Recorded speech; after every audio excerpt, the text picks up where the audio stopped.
Hello once again, and welcome to the latest installment of our examination and introduction to Christian ethics. I hope it's been an enjoyable week, and I've seen a lot of your work coming in. The critical reflections are so far very solid, and I'm happy to see that you're getting the ideas of how to connect passages and how to find ideas and then reflect on them. So I am in the process of marking those. You'll have those shortly. I just want to say good work. It's nice to see how things are progressing. And there are one or two of you who still have not submitted that. Again, please do so as soon as possible. There'd be no penalty assessed for getting that in to me before March 1st because of my little typing snafu. But what we want to do is create good habits now so that the next time when there is an enforced deadline, you're able to get this in a timely fashion and produce work when it's needed of you. So this week, our new unit is going to look at politics and government. And this is perhaps never more exciting and in flux than it is right now. So because of that, I think our consideration of this is going to give a good run through of historical ways in which Christians have navigated the relationship in between their religious community and the state, and whether or not those are even distinct things, and also how those past experiences of the relation are going to inform the way that we today understand the relationship in between the church or churches and the state. And not only the state, as we'll see in the Luther piece, there's also this idea of how we behave as political animals or economic agents. So the idea of social life and political life is not limited only to state institutions, but all forms of public life as experienced in the commons, not merely within a religious community, but in families, by extension, sort of streets or neighborhoods, communities, then cities, then provinces, states, nations, and the world. All of these different scales require a type of reflection on how Christians ought to navigate within those circles, especially when those circles are heterogeneous, but not always heterogeneous. So there are a lot of reasons why we as Christians, and indeed those who reflect on biblical texts, so Jewish people using the First Testament as well, need to do a lot of work with regards to how political orders ought to be engaged with, because there's relatively little explicit warrant within both religious tradition and specifically in the scriptural tradition to designate or explain explicitly how a society, especially a political society, ought to be ordered. So this, for better or for worse, means it can be contentious. And even the texts that we have give very different responses owing to the very different moments in time when they were written to some different issues. So as you're reading this now, just to give a little bit of context as we go through, it's important for the explicitly Christian component of any type of reflection to engage with the writings of the New Testament and the way in which those early sort of proto-Christian communities that emerged out of synagogues tried to relate to the world with their new understanding of what it meant to live together in the world. And there were obviously a variety of different political systems that they would have been familiar with, both in terms of the historical record and their current living situation. So we place ourselves within first century Roman Empire communities. We've got the New Testament written in between 50-51 CE as the earliest dates, where we find some of the first epistles of Paul. So we've got Pauline epistles, in fact, written before the Gospels proper, And then at the very end of the time frame, we're talking about between 100 and 110 CE for the final writing of the Apocalypse of John, so the book of Revelation, and then probably the Johannine letters are written just a few years after that. So in that period of time, from 50 to 110, any and all Christian living in the scope of the world that had been reached at that point by Christian missionaries, they would have all been living in the Roman Empire. So at this point in time, you've got a hereditary kingdom that is autocratic, but also remarkably bureaucratic. And so one of the unique, ingenious causes for the Roman Empire's success is that power, although centralized in the single person of the emperor, nevertheless was able to farm out a lot of the work required to civil servants, functionaries that were spread out throughout the empire. The number of people in the Roman court, so in Rome proper, that were tasked with administration was remarkably small, possibly just a few thousand within Rome itself. And then throughout the empire, you had relatively autonomous local governors who nevertheless pledged ultimate fealty to the Roman Empire, or to the Roman emperor.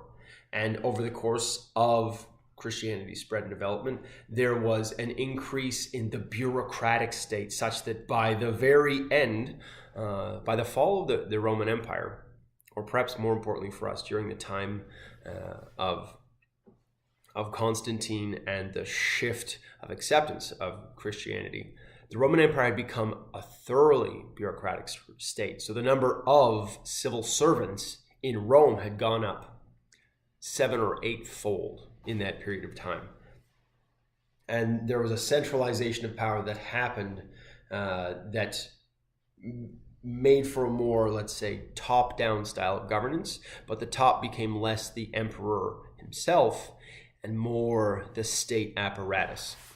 But nevertheless, that type of governance, that concentration within one person, was very different from the type of Roman Republican ideals that was the basis of Hellenistic culture that was only supplanted in 27 BC when we have Octavian, so Augustus, the first Roman emperor, crowned as such. So he's declared emperor in 27 BC.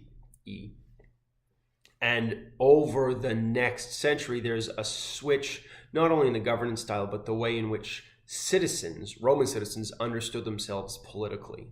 That was very much in flux during the time of Jesus's life and ministry and the time of proselytizing by Paul, who was, as it's known, a Roman citizen. What it meant to be a political animal or political unit was very different during that period of time. And even those experiences of Romans more broadly and Hellenistic Jews who were Roman citizens specifically was wildly different from the accounts of Jews living under the kings of First Temple Israel, or even before that, in the period we normally associate with judges.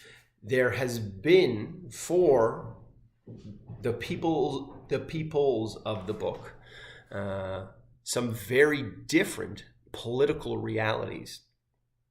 And so that didn't stop with the work and ministry of Jesus, because we know later on that, so we have Christians initially being persecuted within the Roman Empire because of their refusal to give fealty to the genius of the emperor. This all changes with the Edict of Milan. And so at that point in time, Christianity becomes decriminalized. That happens in 313. So this is when Constantine supposedly, because his mother was a Christian, himself converts to Christianity and decriminalizes the practice in the Roman Empire.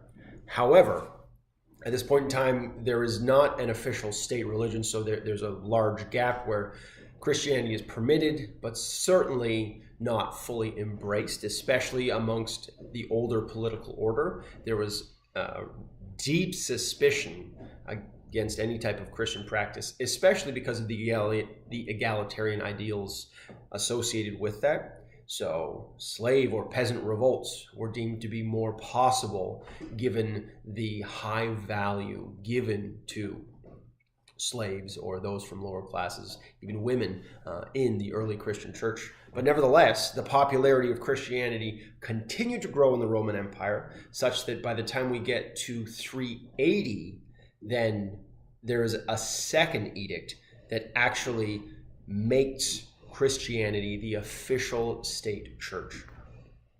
So you've got that shift from a strange, weird subculture cult in the 1st and 2nd century, increasing missionary activity, creating a significant minority population, and eventually the decriminalization of the faith within the established political order, until finally that decriminalized religion becomes the official state religion. So a remarkable transition, but even at that time, even when Christianity becomes the official religion, it's not a settled matter. And the fact that it's not settled matters significantly for us, because from that period of time in 380, where Christianity is accepted as the official religion, we don't have to go very far at all. In fact, in 410 AD is when Rome is sacked by marauding Visigoths. So northern European barbarians descend from across the Rhineland over the Alps through northern Italy until reaching Rome. And then we have this gutting of this city, the former jewel, the crown jewel of the Roman Empire, falls to a band of marauding savages under Alaric. And for a lot of the traditional holdouts who remain suspicious of Christianity, this sack was in fact indicative of the weakness that entered into the Roman political order, almost like a parasite, because of the wishy-washy virtues, the lack of heroism found in Christianity. So the idea of a God who dies for our sins doesn't hold much weight on the battlefield, ostensibly for a significant amount of traditional, let's say, we can frankly call them a type of Roman imperial conservatives. So they wanted to get back to the good old days. And so our text from Augustine, which comes from the City of God, is a book written explicitly to counter those detractors of Christianity who thought that its effect on the political order was disastrous.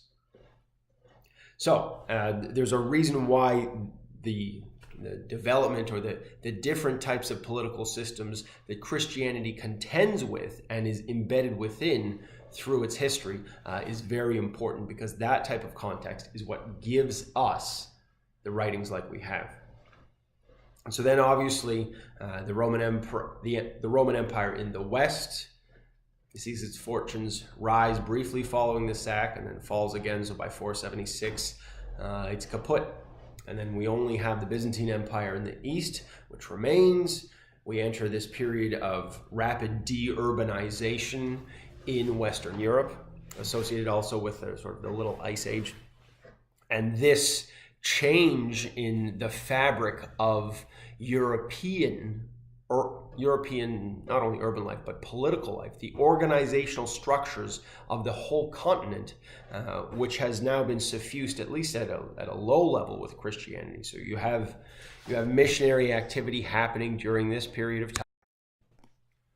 And so through this period of time where the vestiges of empire crumble throughout Western Christianity, and indeed also through Northern Africa, where there are separate issues with the eventual Islamic conquering of Northern Africa. But the regnant order of the Roman Empire collapses, and through a period of instability, not quite chaos, but let's say instability marked by decline, material decline, and the decline of political sophistication, Christianity becomes more and more embedded in the life of everyday people. And as society reorganizes itself in new, more decentralized ways, we find the emergence of they might call themselves kings, but they're more appropriately something like absolutely powerful mayors, political figures that at times are warlords, at times are more like aristocrats. But what coalesces in Europe is a type of political order that leads to monarchies. And so what you have initially are sort of small princely kingdoms that either join with each other through conquest, or you have the emergence of a concept of feudalism, where in between different individuals, oftentimes of different standings within society, there are reciprocal relationships collated. So feudalism also is very closely associated with the concept of fealty. So you would pledge, perhaps as a peasant, fealty to your lord. You'll work the fields for him, and he will in turn grant you protection. You as a minor noble swear fealty to a more major noble, and you will show up on the battlefield for him in return for his sort of bigger level of protection. And ultimately, those major nobles then swear fealty to a prince or even a tin pot king, who would in turn offer not only protection but legitimacy. And so that type of non-democratic system that really amounts to overlapping spheres of influence and control built in a hierarchical fashion is the order that then culminates around the time of the writing of Aquinas, with a high medieval model of kings, and kings just beginning to require something like divine warrant. So a full-blown absolute monarchy, which we associate with concepts like the divine right of kings, in fact comes after Aquinas. But there is nevertheless an analogy in between the writings that we're going to see of the divine power of God being analogically related to the divine will, or at least the sovereignty of temporal rulers. And that idea that individuals in fact possess power or sovereignty which is divinely appointed to them really starts to become a problem in Europe when the power becomes so codified that it is in fact absolute, and then we have competing absolutisms. And so we then get a situation like that of Luther, where there are competing claims to absolute power.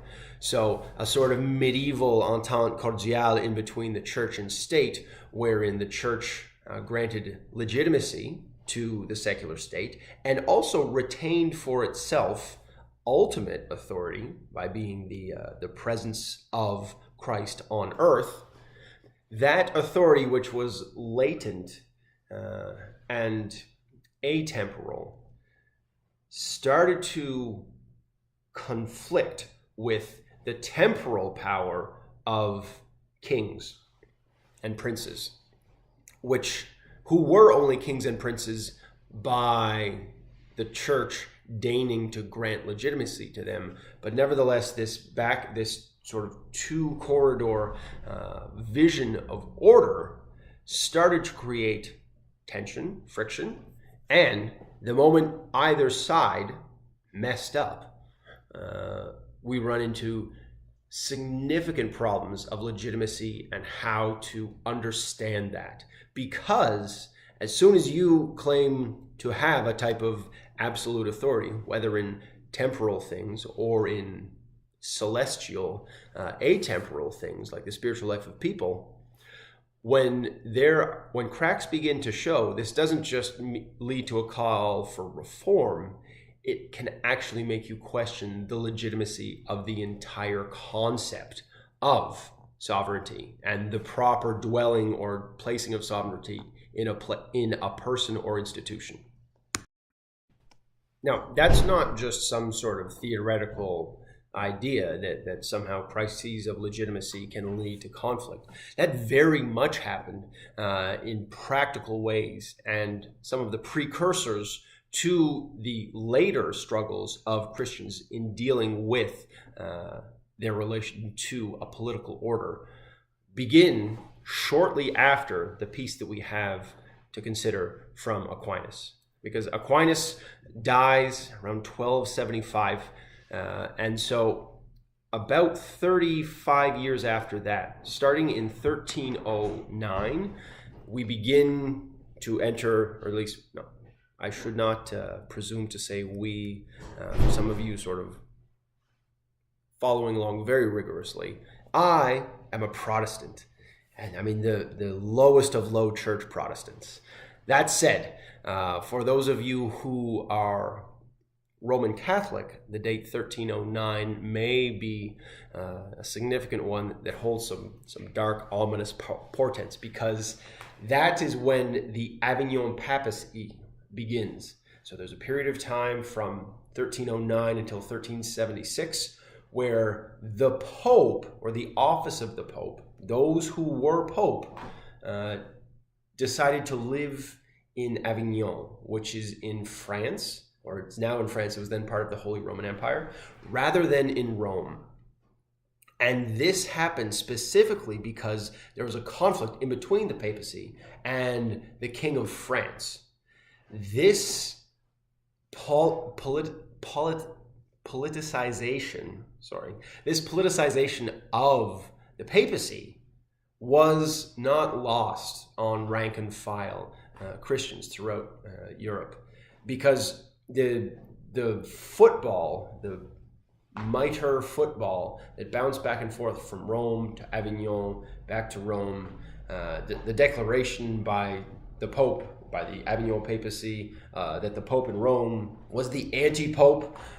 This had a tremendously damaging effect on the legitimacy of the papacy as the guarantor of eternal order, of the church's status as Christ's body here on earth.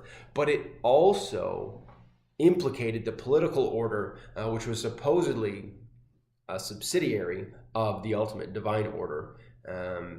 It implicated them in a type of raw power struggle that disillusioned a lot of people. And that episode, that period of time, still weighed heavily on Luther's conscience when he spoke of the corruption that he encountered in the Roman Catholic Church in the 15th century, that 15th and 16th. When he encountered that corruption, he also made appeals to the legitimacy that was lost during the period of the Avignon papacy.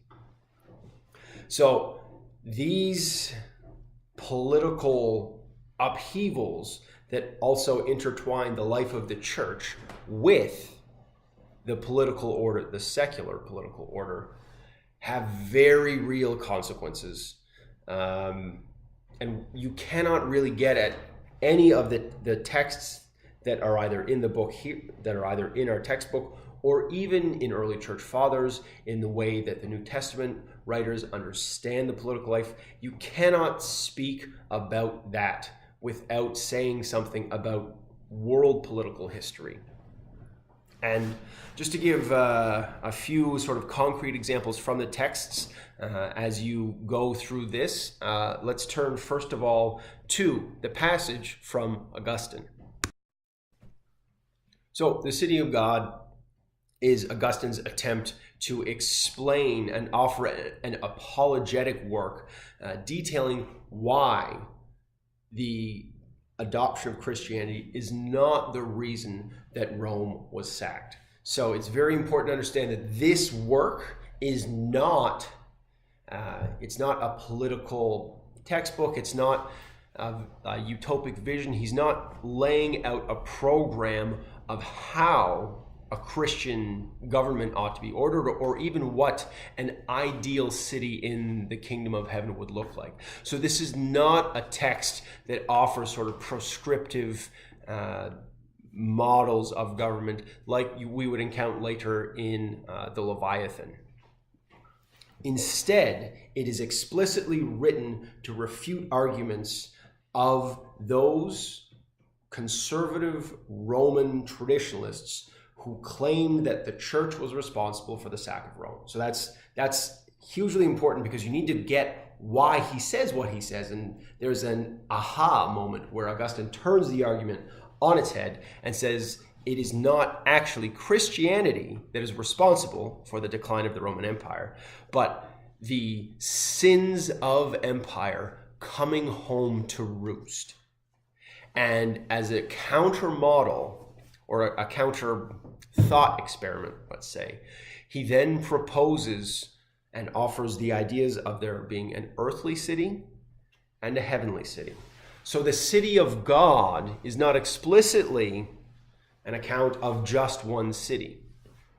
And so this is the other thing, as you read it, I will give you a note of caution.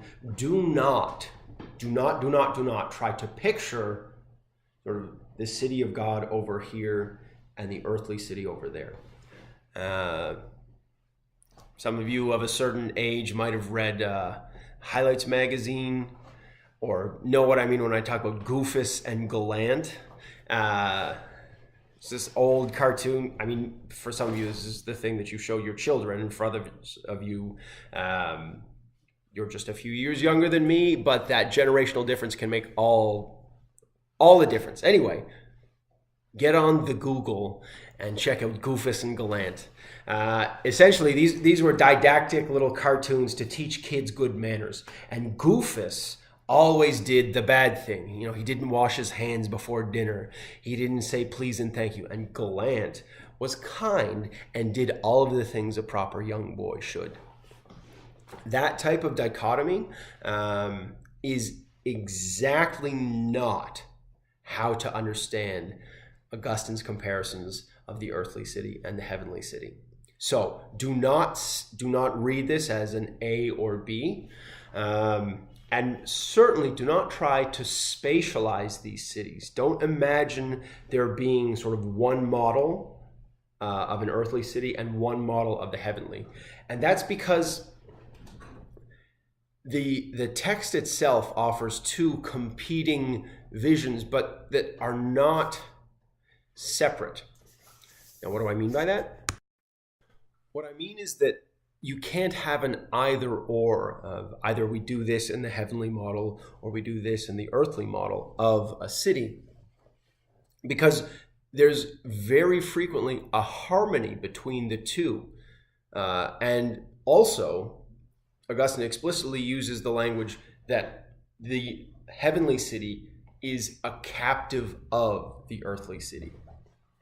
So Christians who are themselves pilgrims in this world are nevertheless, let's say they're the heavenly city neighborhood within the earthly city, but they actually share many of the same goals. So we find on page 151, since this mortal condition, the fact that everyone in both the heavenly and the earthly cities are going to die, the mortal condition is shared by both, a harmony may be preserved between them in things that are relevant to this condition.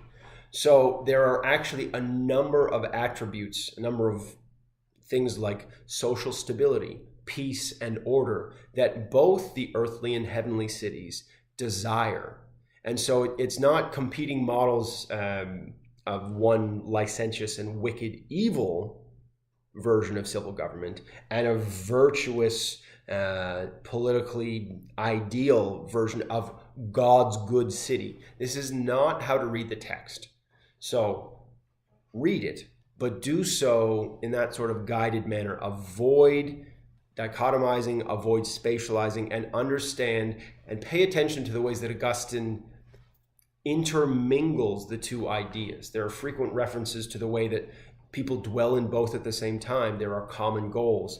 See how he is writing from a position where, so at the time of the writing of this book, Christianity may be the state religion, but it is not universally accepted. So it is, in fact, let's say, just the optimistic side of the coin of our current situation, where there may be a large contingent of Christians within the Canadian or American civil order, but that the governments themselves are not monolithic in their religious outlook. That is certainly the case by the time we get to Aquinas. So Augustine may have been writing during a period of contested spirituality, but Aquinas is not. And as Gill points out, this is probably among the pieces of Aquinas' writing that has aged the most poorly, unless you are sort of a really strong, sort of, I don't know how they use the acronym, but rad, trad, cath. So if you're like a radical traditional Catholic who fully supports a type of papal theocracy, and you live on strange internet message boards on Crisis Magazine, you can find people like this who still hold to a type of Thomistic view of kings as analogically related to God, exercising power in a way that is both absolute, ultimate, and ideally just, in the same way that God is just. The proper king should use that power analogously. But this is not the practice now, was barely the practice during the time when Aquinas was writing, and certainly was not the practice even 35, 40 years after his death. The way in which he makes appeals to God to legitimize monarchical power is for most people today unconvincing. Now, there are other things that still make the text very interesting to examine. We get and are able to tease out some ideas that permeated the medieval mindset. That was a period of time where concepts of stasis were far more common than our modern liberal notions of progress, especially historical progress. So the church fathers writing in the medieval age would comment on texts rather than write something new, because what was written 300-400 years prior was seen as equally valid. There was no sense of development of the sophistication of ideas. Similarly, societies did not really develop or progress. That idea that we are moving towards an enlightened period of time, or even the idea that we emerge from a barbarous period in the past, was not part of, simply wasn't a part of the medieval mindset. But there are interesting accounts of sort of founding myths. In the classical period, there are often, within pagan cultures, cosmogonical myths, so stories of the birth of the universe that were tied to foundation myths, which were themselves an attempt to legitimize a political order. And so what do I mean? Think of Remus and Romulus, the two brothers that were tossed into the river Tiber, found by wolves, suckled, and then grew up to become the founders of the Roman kingdom. That type of establishment myth was factually incorrect, but gave a sort of mythical weight to the way in which political orders were legitimated. And so, in fact, we do see reference in Aquinas to Remus and Romulus, also to the founding of Nineveh. But the strange thing, or one of the difficult things, is that today we know that kings don't found cities. And so, rewind in the lecture a little bit, keep in mind that at the point in time of Aquinas' writing, kings are like little mini, really powerful mayors. So you could be the king, I could be the king of Ottawa, And this would be a reasonable sort of geographically extended kingdom. And on the borderlands, sort of the wild hinterlands of Nepean and Barhaven, which we all call Farhaven for good reason, there's perhaps a little contested political order. If you were in Halifax, you'd have the strong fortress walls of the citadel ensuring the sovereignty of the king mayor of Halifax is uncontested in the harbor. But by the time you get out to Peggy's Cove or up to Bedford, the extent of the efficacy of your sovereignty might be questioned, and you could perhaps have your legitimate claim to Bedford contested by the Mayor King of Enfield, who himself is in a separate spat with the Mayor King of Truro far away. I mean, these little pockets of sovereignty were not hard, they were not defined rigidly. So the idea of state borders is something that is a much later political invention. You might have natural borders like a river, but in general, Aquinas is writing at a time where these little mini kings are not ruling over nation states or any sort of political body that looks like that. They rather have their own personal sovereignty and influence, which extends outward from wherever they are, almost like a sand pile. So the farther away you are from the center, the less legitimacy their authority has. Now, with that said, the problem is that Aquinas talks about these kings as being the people that found these cities, like Remus. And we know that wasn't really the case, that eventually you just, there are humans spread in a very bottom-up way where there are settlers or people with little to no desire to form political associations that just live in places. They're what we would now call something like settlers or even indigenous peoples. And they would then be subject to the whims of roving warlords or people traveling through who are mercenaries. And then so they would need to create for themselves a small little political order to help defend themselves. And the construction of political communities does not happen from the top down. It is organized from a bottom-up level. That idea, Aquinas' idea that things happen the other way, is incorrect, reliant upon the types of foundational myths that we find throughout antiquity, which were themselves just tools of legitimation for state power. But because his argument relies on that, it falls apart under sort of even casual historical reflection. But it's a great way to see how and why kings and monarchical authority was defined by Aquinas. Now, that's not to say that the idea of a monarchy is itself sort of politically illegitimate because societies organize themselves from the bottom up. That is not the case. It's simply to say that the way Aquinas constructs his argument is uniquely suited to criticisms we can level from the modern era.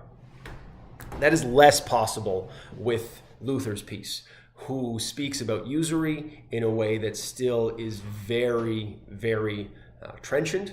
The only thing is, I think the criticism that he offers belie a bit of economic naivete, but the moral weight of his criticisms of greed and the idea of trade not being licensed to avarice is very much still in effect. So what's different in between this third piece from the initial two is we have, first of all, an account of the ordering of political life, of an entire social order, and the way in which Christians relate to that or not. The second piece is again about the established political order, specifically contending or making contentions about the sovereignty of the ruler. But this is still sort of the political life as institutionally experienced. Whereas Luther points to economic life. And he does that still with reference to what we would consider the political order. So when prices can never be fixed in writing fully, nevertheless, he claims that there should be magistrates, just magistrates, who are able to set reasonable limits on what is a fair price or an unfair price. And that those magistrates should probably be the ones to do things like enforce laws to prevent unjust trade. Now, Luther is also writing at a time where there is an acknowledgement that not everyone is a Christian, and so different rules exist. But what's remarkable is that that's at a time that we would generally associate with Christendom. Perhaps not the height of the power of the Roman Catholic Church, but nevertheless, the overwhelming majority of people in Europe would have claimed Christian heritage or status. They would have said, I am a Christian.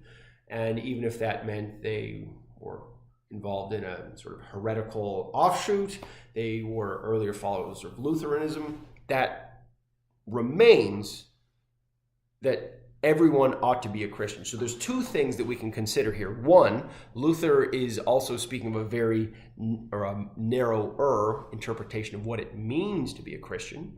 And so, decadent papists don't make good trading partners because they're not actually Christians. There is sadly some of Luther's terrible anti-Semitism in here. So some of the few people who would not be Christians that you would interact with on a daily basis are Jews found spread throughout Europe. But also it points to the international trade, since even at this time, trade routes would have been established with Muslim areas throughout North Africa and modern-day Persia. So that's another significant insight we can see. Luther is aware of the way in which trade networks are extended beyond Christendom. And so guidelines need to reflect that type of multicultural awareness in economic interactions. So this doesn't exhaust the pieces, but this should give you some useful points to consider while you either are doing the readings or now that you have done it, to take a bit of a helpful look at them before we return to our regularly scheduled criticism or more engaged analysis of the text themselves on Friday. So let me know if you have any questions about this, and I look forward to hearing from you and continuing to engage with your ideas as I mark through the week. Take care.